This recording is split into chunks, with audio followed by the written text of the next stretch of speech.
बेहतर से बेहतर की तलाश करो, बेहतर से बेहतर की तलाश करो, मिल जाए ज़मीं तो आसमां की तलाश करो, मिल जाए ज़मीं तो आसमां की तलाश करो। टूट जाते हैं शीशे पत्थर की चोट से, ऐसे पत्थर टूट जाए ऐसे शीशे की तलाश करो। ठीक। हेलो दोस्तों, आइए तो इतिहास की इस सीरीज़ को बढ़ाते हुए हम लोग हड़प्पा सभ्यता के बारे में चर्चा कर रहे हैं। और इससे पहले हम लोग हड़प्पा सभ्यता की खोज, विस्तार, उसके बाद नगर नियोजन, जल निकास प्रणाली, ये सब पर चर्चा कर चुके हैं पिछले वीडियो में। आज हम लोग हड़प्पा सभ्यता में कृषि के बारे में चर्चा करेंगे। तो कृषि हमारा सबसे पुरानी अर्थव्यवस्था का जो है आधार जो है वो कृषि है। कृषि सदियों से होता आ रहा है। हम लोग पढ़े थे कि सबसे पुरानी साक्ष्य जो कृषि का मिला वो मेहरगढ़, जो अभी पाकिस्तान में पड़ता है, बलूचिस्तान। तो हड़प्पा सभ्यता में भी कृषि होती थी। कृषि के लिए जो है सिंधु घाटी का जो क्षेत्र था, सिंधु और उसकी सहायक नदियों का क्षेत्र, वो बहुत उपजाऊ होता था, उसमें कृषि होती थी।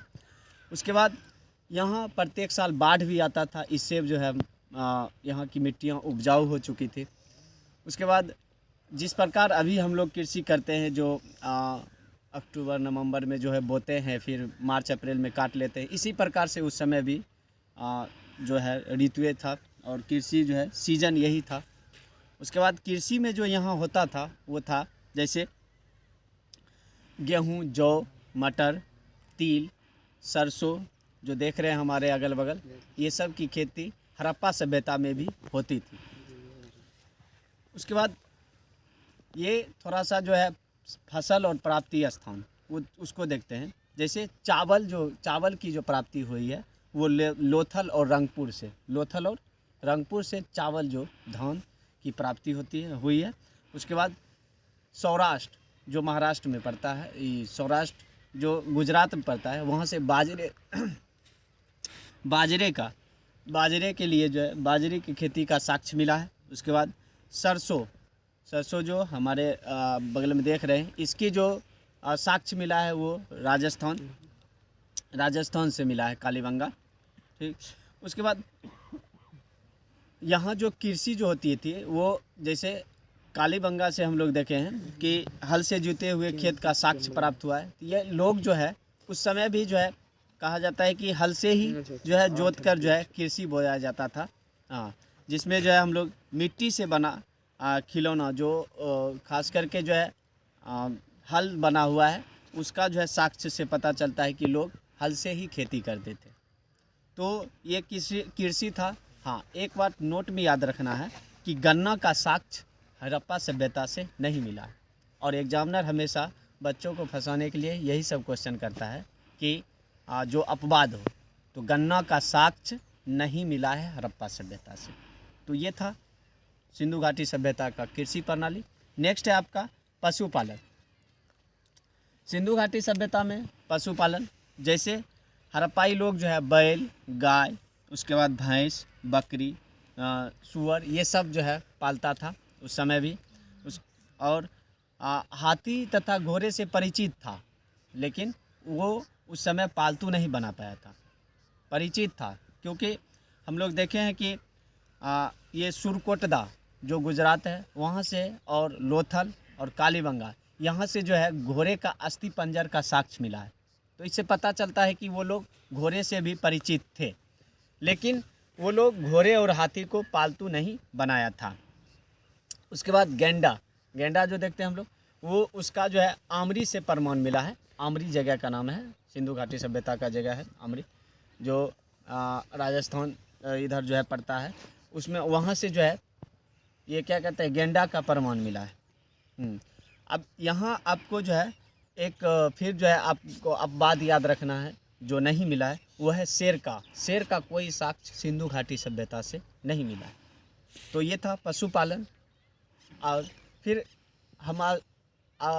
हम लोग जो चर्चा किए थे कि 6 महानगर था सिंधु घाटी सभ्यता में, जैसे हड़प्पा, मोहनजोदड़ो, कालीबंगा, लोथल हाँ, उसके बाद रंगपुर। ये तो इस जो है 6 महानगर में आज हम लोग मोहनजोदड़ो के बारे में पढ़ेंगे। मोहनजोदड़ो यानी जो जिसे जीत का शहर कहा जाता है मोहनजोदड़ो, और जिसको जो है मृतकों का टीला भी कहा जाता है, यानी वहाँ अधिकतर जो है कब्रें बना हुआ है। तो इसके बारे में चर्चा करेंगे। तो मोहनजोदड़ो ये सिंधु नदी के किनारे है, लड़काना पाकिस्तान। अभी जाइए पाकिस्तान के लड़काना शहर में जो है आपको सिंधु नदी के किनारे ये मिलेगा। इसकी खोज राखल दास बनर्जी किया है, और भी लोग उसमें जुड़ते गए खोजकर्ता में। हाँ, और आपको बता दो कि सिंधु घाटी अब तक जो ज्ञात हुआ है पूरे विश्व लेवल पर अगर आप देखते हैं तो सबसे बड़ा नगर मोहनजोदड़ो। चलिए तो इसमें देखते हैं कि यहाँ से आखिर किस किस चीज़ की प्राप्ति हुई है, कौन कौन वस्तुएं मोहनजोदड़ो से मिला है।